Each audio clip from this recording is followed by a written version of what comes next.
안녕하세요. 산일번지 부북 리뷰입니다. 오늘은 중국 붕괴와 만주에서의 인종학살 가능성, 중국 붕괴와 만주에서의 인종학살 가능성이라는 제목으로 지리의 복수, 이 책을 리뷰해 보도록 하겠습니다.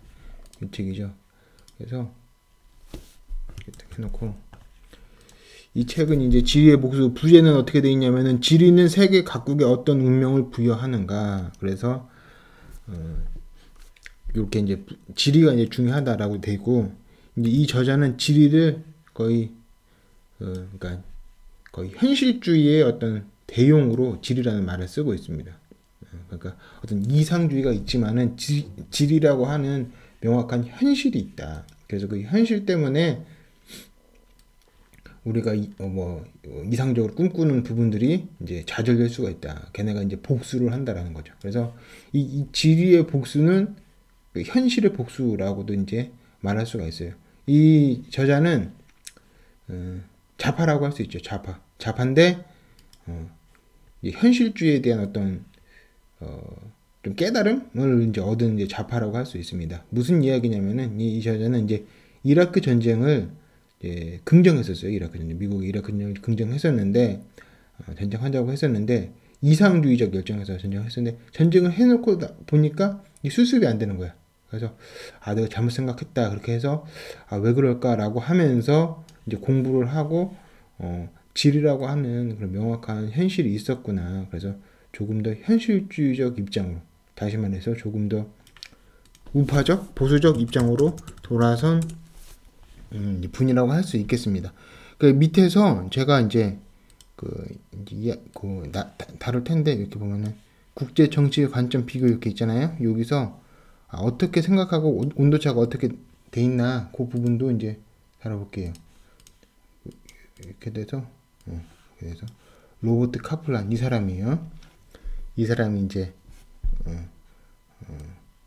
이 책 지었습니다. 여기 제목 보면은 이 책은 지리야말로 국가들의 운명을 결정지은 지배적 요소였다는 오랜 진실을 일깨워준다. 헨리 키신저 추천 도서 이렇게 돼 있죠. 그 조지 프리드먼 있잖아요. 조지 프리드먼 여기 나오는데 요거 100년 후 요 책. 요것도 보면은 그 지정학 얘기죠. 지정학 때문에 이제 예측을 할 수 있다라는 얘기죠. 지정학 때문에. 그 지정학 얘기고 요것도 이제 지정학 얘기예요. 지정학. 그래서 이제 재미있었다 이렇게 말씀드릴 수 있고, 또 트럼프 시대 미국의 전략은 무엇인가 이렇게 돼 있잖아요. 그러니까 지금 이라크 전쟁 이후로 미국, 이제 이 저자 얘기예요. 그 지적 유행이 있다라는 거예요. 그러니까 어느 시점에는 학자들이 조금 더 이상주의적으로 좀 이제 나간다라는 거예요. 그래서 우리가 도와야지, 대량 살상 막아야지, 우리 이권이랑 그렇게 관련돼 있진 않지만 나가서 도와야 돼, 미국이니까 도와야 돼. 그러니까 좀 이상주의적인 분위기가 있고, 그런 분위기 때문에 이라크도 이제 그런 분위기 하에서 이루어졌다라는 거예요. 근데 지금은 조금 거기서 이제 현실주의적으로 좀 더 간 거예요. 우리의 이권이랑 관련이 없으면은 왜 거기 가는 거야? 가지 말자. 이렇게 얘기하는 게 이제 현실주의라고 할 수 있는데, 그쪽으로 이제 좀 더 가고 있는데, 트럼프가 이제 그걸 반영하고 있다는 거죠. 그래서 여기서 국제 정치 관점 비교해서 이제 볼 수 있어요. 그렇게 이제 볼 수도 있겠구나, 분류해 볼 수도 있겠구나, 이렇게 봐요. 이 책은 2012년에 써야 했는데 이제 한국에서는 17년에 이제 출판된 거. 그다음에 오늘 다룰 마디는 이라크 침공 배경, 그 다음에 이상주의와 현실주의 배합. 미국이 여기서 이제 왔다 갔다 하면서 사실상 어떻게 보면 배합일 수도 있고, 어떻게 보면은 시계추처럼 왔다 갔다 했을 수도 있고, 그 다음에 국제 정치 관점 비교, 미국에서 사람들이 이제 어떻게 보고 있나, 그 다음에 중국 붕괴와 만주에서의 대량 학살 가능성. 그러니까 여기까지는 거의 요런 거는 이제 거의 좀 이론적인 거라고 이제 할 수 있고요. 이라크 침공 배경은 에피타이저라고 할 수 있고, 오늘 주요 주제는 요거죠. 중국 붕괴와 만주에서의 대량 학살 가능성이고, 한국의 구구와 만주에서의 중국의 공격 가능성. 요것도 이제 있다. 요것도 이제 오늘 주요 주제라고 할 수 있죠. 두 개 마디 정도가. 이라크 침공 배경 아실 분들은 이제 아시지만은, 이제 저자가 이제 다시 책에서 쓴 거니까 보겠습니다. 민헨의 재탕이 될 수 있다는 우려는, 민헨은 뭐냐면은 그러니까 유화책이에요, 유화책. 여기 제가 써놨는데 영국 체인벌린이 히틀러와 회담한 그걸 이제 뮌헨 회담이라고 하는데 그걸 이제 이 사람 뮌헨이라고 그러는 거예요.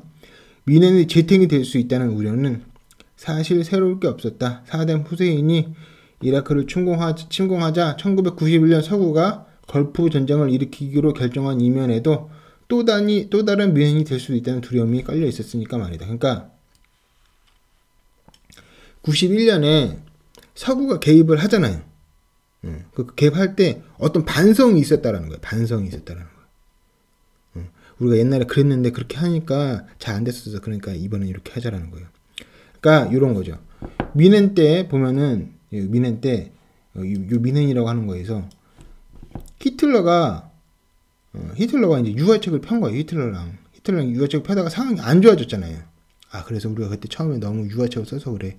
빨리 때릴 때 빨리 때렸어야 되는데 그 반성이 생겼다라는 거예요. 그래서 히틀러 민원 이거를 떠올리면서 우리가 그때 유화책 피고 시간 질질 끄고 그러면 안 되고 빨리 처리를 했어야 돼. 때렸어야 돼. 이제 그 교훈을 얻고 빨리 때렸다라는 거예요. 그래서 그때 91년 때 서구가 걸프 전쟁을 일으키는 게 그 의도였다. 쿠웨이트에서 사담 후세인을 막지 못하면 여기가 이제 포인트인 거죠.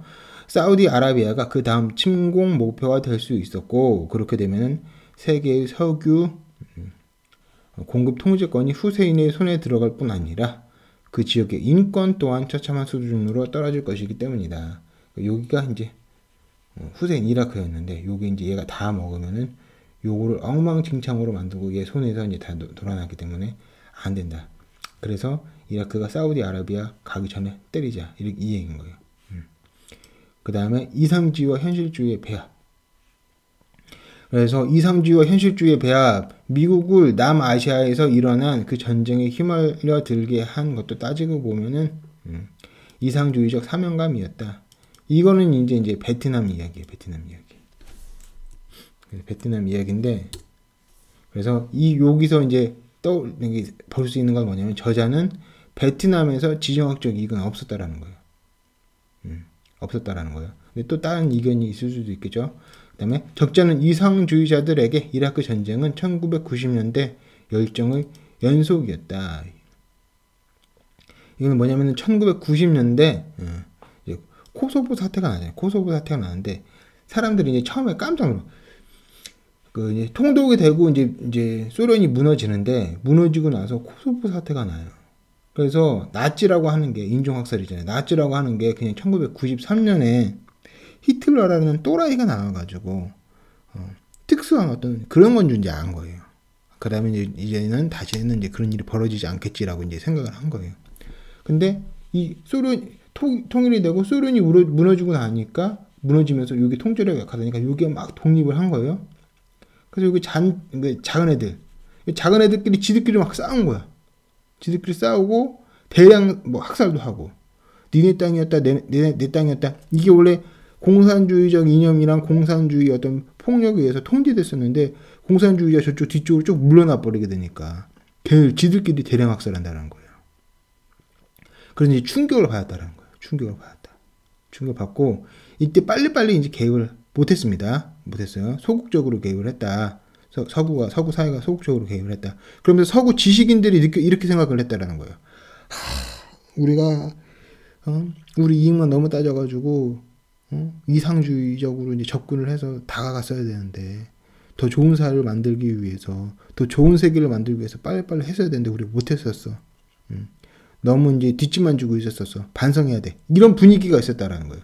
그런 분위기 속에서 이라크 전쟁 이게 문제가 딱 나오니까 빨리 가자. 거기 인권 빨리 구해자. 빨리 민주주의 해주자. 그래서 이익이 아니라 이상으로 접근을 했다는 거예요. 이상주의적으로. 그 얘기예요, 이 말이.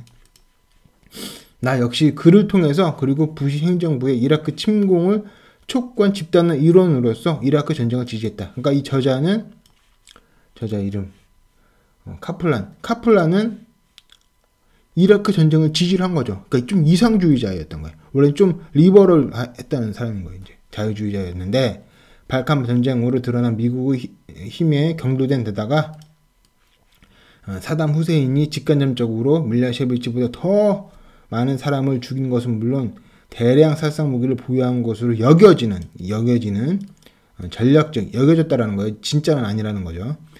악이라고 간주했기에 당시에는 군사 개입이 정당하다고 생각을 했다. 자기가 이제 얘기하는 거예요. 그때 정당했다라고 생각한다. 이제 여기가 이제 동유럽에서 문제를 일으킨 그 독재자인 거예요. 그 다음에 나중에는 이라크 전쟁을 지지한 사람들을 움직인 주 요인이 이스라엘에 대한 염려와 이스라엘 영토 확장에 대한 옹호였다는 주장이 제기되기도 했다. 요게 이제 미어쉐이머 교수님 주장으로 이제 보입니다. 미어쉐이머 주장이 이스라엘 로비라고 해가지고 쓸데없는데 왜 낀 거야? 이스라엘이 로비해서 그런 거 아니야? 이 주장을 이제 하신 거예요. 근데 이 저자는 거기에 좀 이견을 이제 표명합니다. 그런 거라고 볼 수도 있겠는데 내 생각에는 이렇게 얘기를 하는 거예요.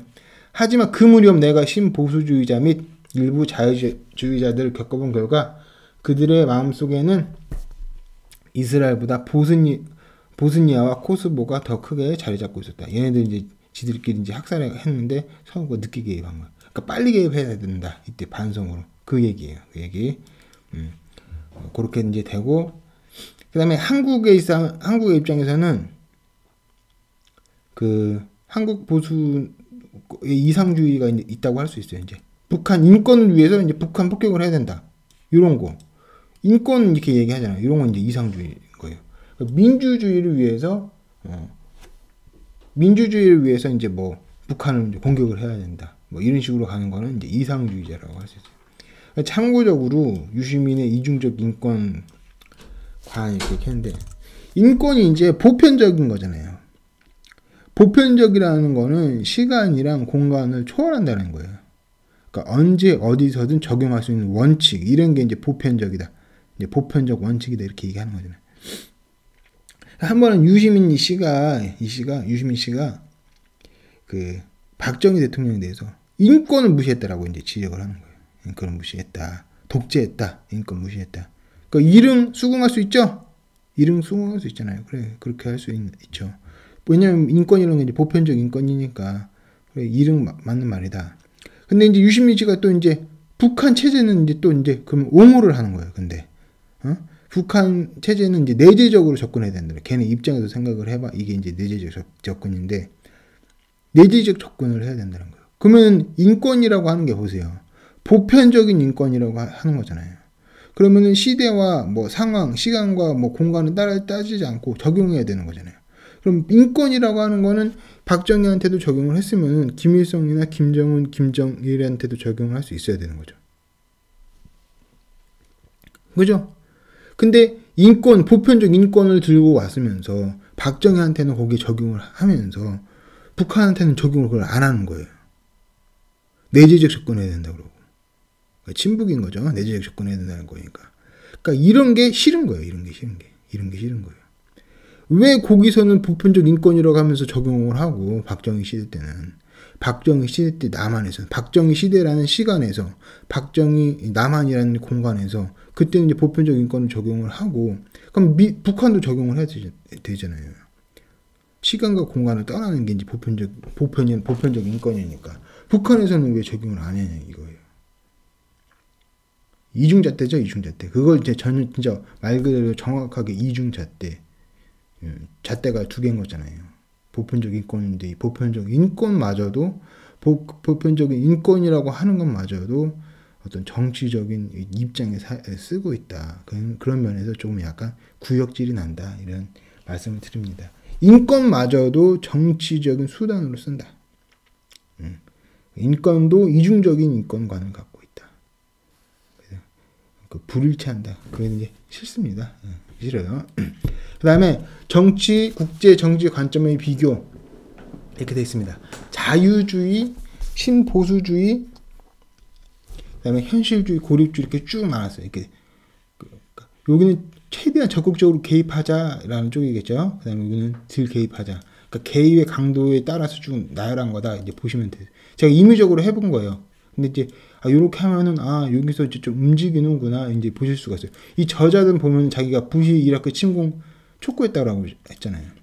그러니까 자유주의는 이제 좌파가 이제 좀 많고 이상적인 개입 준 거예요. 인권을 위해서 뭐를 위해서 좀 더 좋은 세상을 만들기 위해서 이렇게 하는 거죠. 이런 사람들 있으면 이제 북한 인권도 이제 지적을 할 수가 있겠죠. 그다음에 신보수주의 이제 네오콘인 거예요. 의외로 조지 부시가 이제 신보수주의인데 이상주의적인 거예요. 실제로 이제 이상주의적인 관점 하에서 이라크를 좀 민주사회로 해보려고 이제 한 거예요. 근데 실패한 거죠. 실패했으니까 다시 이제 스윙이 생긴 거예요. 스윙이. 경제가 어려워지면은 사람들이 그래 성장을 좀 해야 된다 이렇게 막 생각을 해요. 그래서 이제 좀 보수 쪽으로 쭉 가요. 보수 쪽으로 쭉 가고 경기가 좋아지고 먹고 살만 했는데 빈부격차가 또 이제 생기는 거야. 그리고 좀 거기서 이제 좀 그늘진 부분이 있죠. 그럼 다시 좀 분배 쪽으로 가고 이렇게 이제 스윙이 생기잖아요. 그런 것처럼 여기 이제 미국 입장에서 미국에서도 그 국제 이제 정치 관점에서 스윙이 있다라는 거예요. 많이 개입을 했다가 개입을 이제 안 했다가 비개입인 거예요. 그 중간쯤에 이제 우파로서 이제 조지 부시 이상적 개입주가 이제 될 수 있다. 제가 이제 깜짝 놀란 게 저로서는 이제 이해가 당시에 이제 안 됐어요. 제가 대학교 다닐 때 홍대에 갔습니다. 홍대에 놀러 간 건 아니고 이제 이제 숙제를 하러 이제 리포트를 쓰러 이제 간 거죠. 그래서 사람들이랑 같이 이제 홍대에 가서 거기서 어떤 문화를 즐기고 있는가. 그때 하우스 뮤직. 걔네들 오는 애들 보면은 착해. 홍대에 오는 애들 착해. 걔네들 이제 좀 착한데 이제 문제는 뭐냐면은 걔네들이 이제 거기서 이제 이제 목걸이 막 쇠사슬을 하고 다니고 머리 막 빨갛게 하고 고슴도치처럼 하고 이제 그런 애들 이제 있죠 홍대에. 거기서 이제 취재를 하고 어떤 문화를 즐기세요. 클럽 문화는 뭐가 나이트 문화랑 뭐가 다른가요? 이렇게 얘기를 해요. 이제 클럽 문화는 이제 좀 혼자서 노는 거고 나이트는 이제 좀 부킹이 위주인 거고 이제 그런 거구나 이제 배웠죠 저 그때. 그리고 나서 이제 편의점을 가서 이제 이렇게 했는데 미군이 있는 거예요 미군. 그때 이제 이라크 문제가 막 있었어요. 그래서 제가 미군한테 이제 질문을 했습니다. 그러니까 니네들 왜 침공하냐? 그러니까 외운 것처럼 쭉 나오는 거야 말이. 전 처음에 좀 쭈삣쭈삣 할 줄 알았어요. 왜 그러냐면 이럴 줄 알았는데 배웠나 봐. 그 말이 쭉 나와. 쭉 나오면서 하는 말이 민주주의를 이라크에 주기 위해서 공격을 한다라고 그러더라고. 그래서 그 뭔 소리? 왜 민주주의까지 왜 니네들이 신경 쓸까? 저 그때 그 생각을 했었거든요. 네, 그런 사람도 이제 있는 거죠. 근데 이제 실제로 이제 조지 부시는 그런 쪽으로 생각을 했나 봐요. 그래서 민주주의를 심어주기 위해서 이라크. 근데 잘 안 되는 거죠. 잘 안 되는 거. 근데 그때 저처럼 생각하는 사람이 있을 거예요. 왜 그걸 네가 신경 써? 이제 그런 사람들은 여기서 이제 좀 더 비개입주의적인 쪽으로 이제 바라볼 수 있겠죠. 그다음에 그 현실주의는 제한적으로 개입을 한다는 거예요. 다 개입하는 게 아니라 진짜 중요한 것만 개입을 하지. 왜 거기만 개입을 하나? 왜 다 개입하려고 그래? 힘을 아껴서 써야지. 이제 그런 게 이제 현실주의라고 이제 볼 수가 있어요. 그러면은 이제 보면은 요거 보세요. 이게 이제 지도예요. 지도인데 이제 미국 입장에서 이제 보는 거예요. 이게 지도를 이렇게 나온 거 보세요. 러시아가 이제 러시아 이제 문제가 있잖아요. 근데 러시아 이제 힘이 약해졌어. 그리고 독일이 세졌죠. 그리고 독일에 있는 미군 철수한다라고 뭐라 한다고 하잖아요. 왜냐면 얘가 충분히 약해졌으니까. 철수한다고 할 수 있어요. 그리고 여기 중동 문제. 중동도 지정학적 중요성이 약해졌어요. 왜냐면은 미국에서 셰일가스가 터졌어. 셰일가스가 폭발했어요. 그러니까 미국 자체 내에서 기름이 나버려. 에너지가 나버려. 그러니까 이것도 중요성이 떨어졌어요. 여기도 중요성이 떨어져 버렸어요. 중요성이 떨어지고 시리아 철군하는 거. 그다음에 독일 나간다. 방위비 분담 이런 얘기 하는 거. 다 이게 약해졌으니까 그런 거예요. 러시아가 이렇게 소련이 약해졌으니까. 그리고 나서 이제 미오시에머 애들 현실주의자 애들 하는 얘기가 뭐냐면은 얘한테 집중해야 된다는 거예요. 얘한테. 중국한테 집중해야 되는 거. 여기서도 빼고. 그러니까 다 힘을 투사하면은 집중을 못 하잖아요. 여기에 집중을 해야 된다는 거예요. 여기에 집중. 그러면서 최근에 영국이랑 일본이랑 동맹이니 신동맹이니 얘기 나오잖아요. 여기에 집중한다는 거예요. 여기. 여기 집중하려고 하는 거야. 그렇게 해서 제한적으로 다른 거 힘 빼고 요게 힘 주자. 요게 이제 현실주의적인 태도다라고 보시면 돼요. 그 맞죠? 그게 맞죠. 그게 맞다고 볼 수 있는 거죠. 근데 미국 입장에서는 어떤 사명감이 또 있으니까 그래도 여기에 또 이제 흔들려요. 그리고 이거면서도 이거인 게 있어요. 그러니까 이상적인 당정을 입혔으면서도 동시에 현실적으로 그게 맞는 게 있어. 그리고 지금 이라크는 무의미하다고 얘기했는데 또 의미가 있다고 이제 볼 수도 있는 거예요. 이라크 개입한 게 의미가 있다고 볼 수도 있어요. 그다음에 고립주의, 이거는 아예 그냥 떠나버리자, 이렇게 볼 수 있습니다.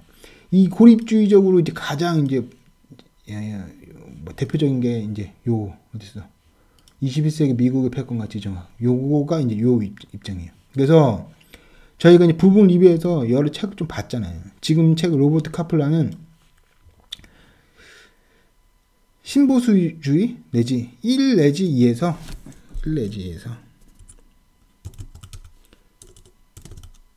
3으로 가는 거야. 뭐야 이거?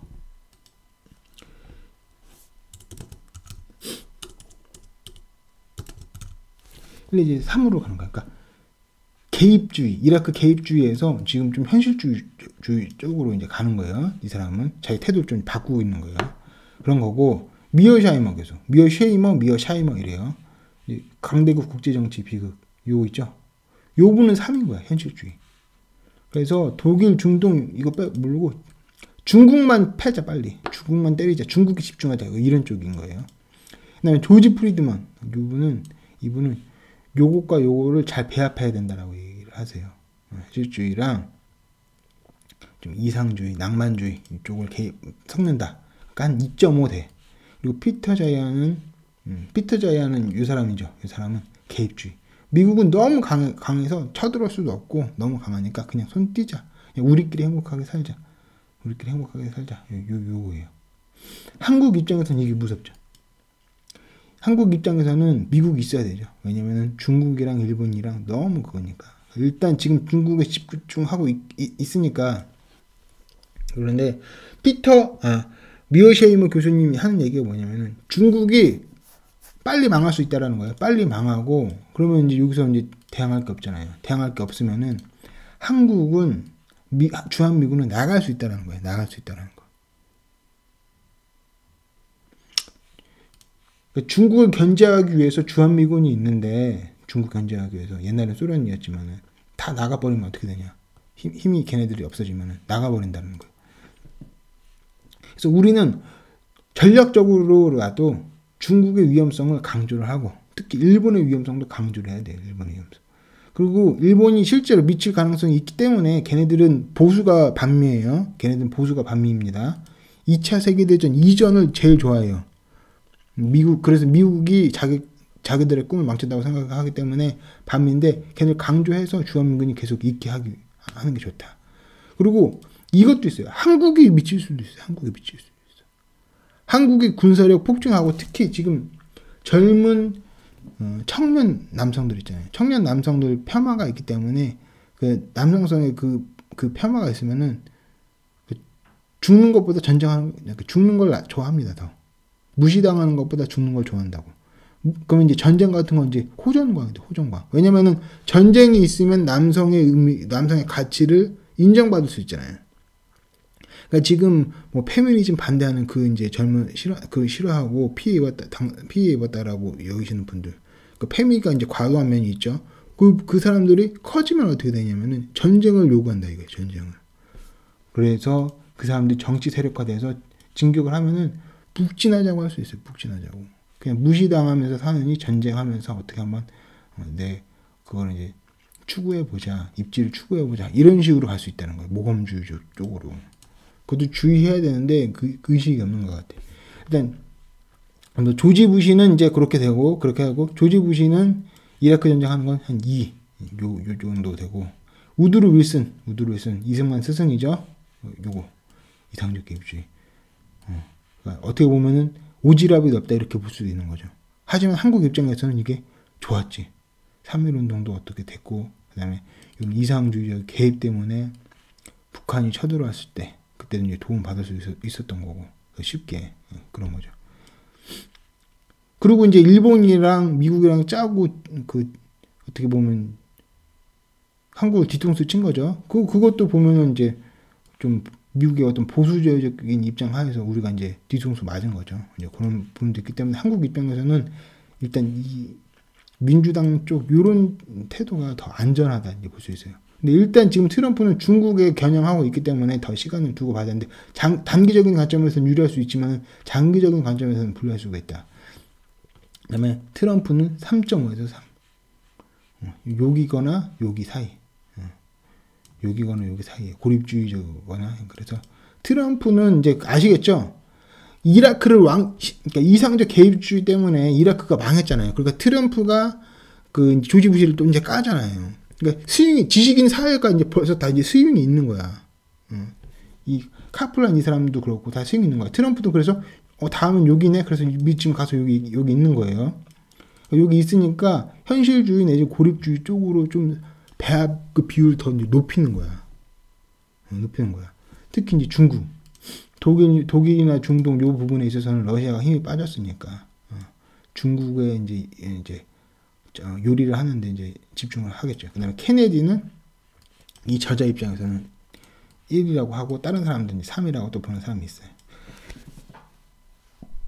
여기도 이제 제가 3이라고 해놨는데 우드로 윌슨 요 개입도 늦게 개입을 했잖아요. 조금 1차 세계대전 늦게 개입한 것도 현실주의에 맞게. 왜냐면 다른 애들이 피 다 흘리고 나서 이제 우리가 접근해야 된다. 이렇게 있는 거예요. 그럼 이것도 이제 되게 좀 어떤 현실주의적인 태도가 어떤 거냐 이런 거구나 이제 느끼실 수 있겠는데 보세요. 이제 중국을 패는 거예요. 예를 들어서 무력전쟁이 좀 가능성이 낮긴 하지만은 전쟁이 일어난다고 했을 때 우리 입장에서 보는 거예요. 대만이 좀 문제야. 그리고 북한 쪽이 좀 문제예요. 이 문제인데 이 둘 중에서 우리 입장에서는 어디에서 전쟁이 나서 중국이 망했으면 좋겠어요. 우리 입장에서. 한국인 입장에서. 한국인 입장에서는 대만에서 났으면 좋겠지. 굳이 전쟁이 난다고 하면은. 전쟁이 나서 피를 막 흘리는 거야. 미국도 막 피를 흘리고. 그리고 한국은 뒤늦게 가서 최대한 안 흘리고 뒤늦게 가서 나중에 다 망할 때쯤 가서 좀 진격을 해서 이쪽으로 군대를 좀 보내. 북한 쪽으로 보내고 뭐 이제 만주 쪽으로 좀 보내. 아니면 뭐 해군을 보내. 공군을 좀 보내. 끝날 때쯤에. 그래서 피를 가장 적게 흘리고 많이 먹을 수 있게, 많이 이익을 얻을 수 있게 그렇게 하려고 하겠죠. 한국 입장에서는. 그런 게 있을 거 아니에요. 그러니까 그런 것처럼이라는 거야. 그런 것처럼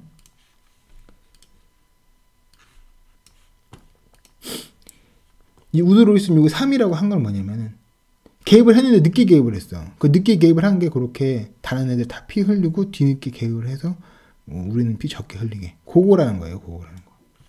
이게 되세요? 그렇게 됐고 이제 그래서 이제 3이라고 이제 볼 수도 있다라는 거 이제 말씀드렸고, 그다음에 중국 붕괴와 만주에서의 대량 학살 가능성 요거 이제 다루겠습니다.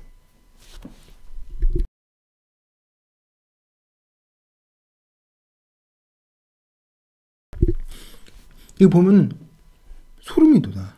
왜냐면은 비슷하니까. 너무 비슷하고 중첩된 게 많아요. 그래서 진짜 그럴 수도 있겠는데 이런 생각이 듭니다. 이제 보세요.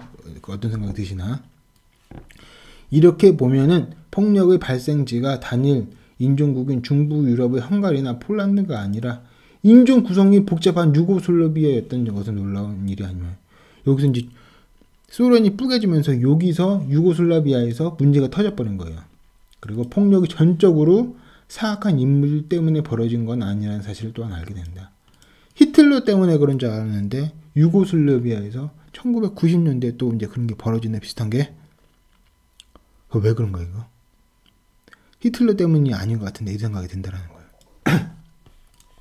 세르비아와 크로아티아도 양차 대전 사이의 기간에는 세르비아, 크로아티아, 슬로베니아 왕국에 통합되어 있었으나 2차 세계대전 중 추축국들이 유고슬라비아를 점령 분할한 뒤 나치가 크로아티아에 세운 파시스트 괴뢰국가, 이거 봐보세요. 나치가 괴뢰국가 세운 적이 있어. 그것도 비슷해.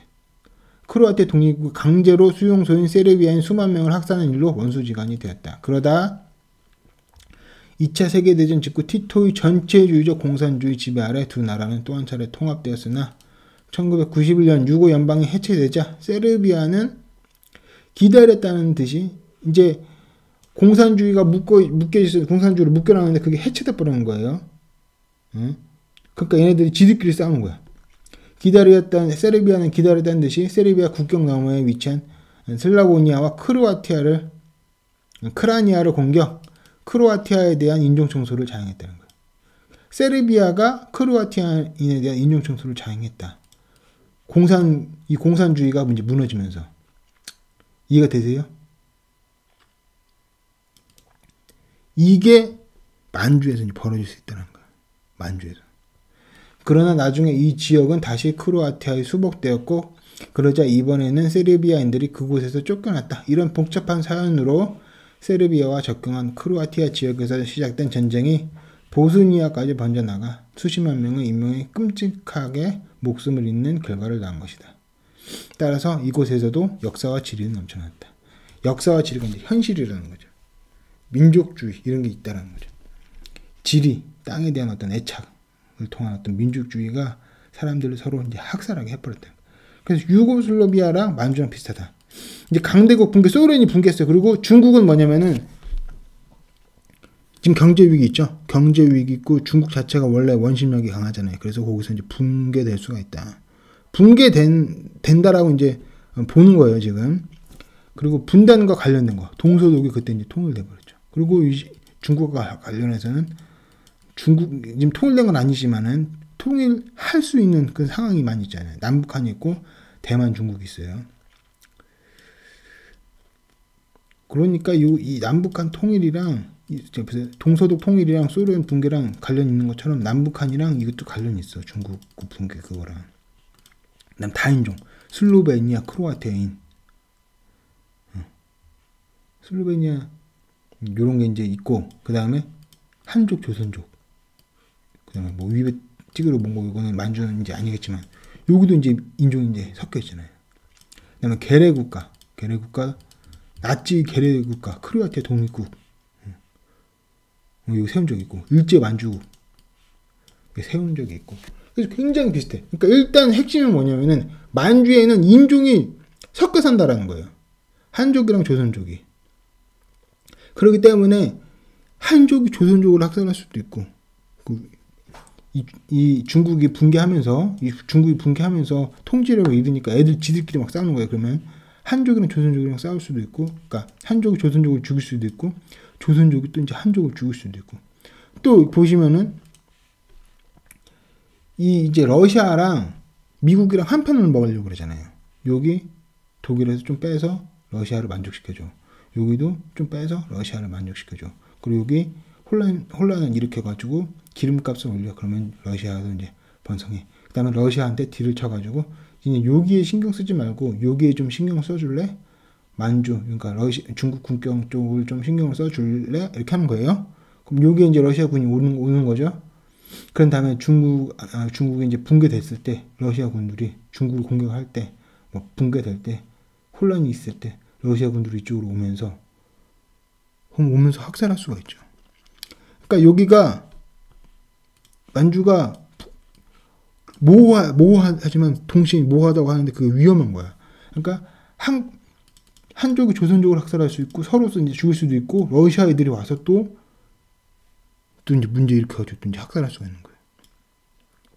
육군들이 이제 올 수가 있으니까 러시아 애들이. 이해가 되시죠? 그래서 제목이 중국 붕괴와 만주에서 인종학살 가능성이.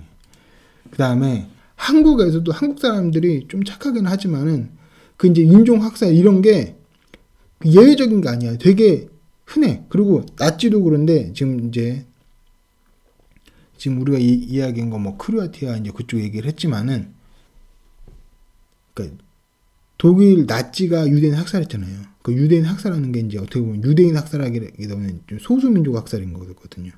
그게 그러니까 유대인 학살이 그때만 있는 게 아니라 예전에도 있었어요. 구약시대 때도. 에스더 있잖아요. 에스더. 죽으면 죽으리라. 그거 하는 것도 유대인 소수민족 유대인 학살하려고 했는데 이제 그때 막은 게 이제 그 여왕 에스더라 그 얘기거든요. 그때도 이제 있었다라는 거예요. 그러니까 그게 있어. 한국도 있어. 만보선 사건이라고 이게 이야기가 있습니다. 이제 그래서 한원구의 역사 이야기 좌파 교수님과 역사학자 있잖아요. 그분이 이제 한겨레 21일 거에 잡지 제 355 했으니까 일제 계략에 빠져서 화교를 학살한 만보산 폭동 우리가 가해자였다. 가해자였다는 거에 기억하지 않냐 이 얘기하는 거죠. 그러니까 반성하자는 거죠. 이제 만보산 사건이 보도되자 이 사진이 그거예요. 전국의 반중 감정에 휩싸였다.